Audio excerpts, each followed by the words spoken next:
చూసి ఆయన ఆనందించగలిగితే నిజంగా నీ శత్రువులను ఆయన నీకు మిత్రులుగా మార్చగలడు. నీ శత్రువులను ఆయన నీకు మిత్రులుగా మార్చగలడు.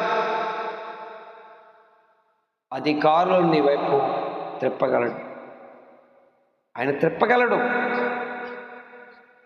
యోసేపు చెయ్యని నేరానికి చెరసాల్లోకి వెళ్ళి, అయితే ఏమి, చెరసాల నాయకుడు, దేవుడు చెరసాల నాయకుడికి యోసేపు మీద కటాక్షము, కరుణా కటాక్షం ఉండేటట్లు చేశాడట.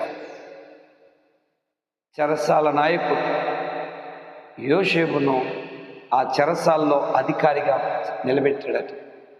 ఆ ఖైదీలందరి మీద విచారించే ఒక అధికారం అతనికి ఇచ్చాడు.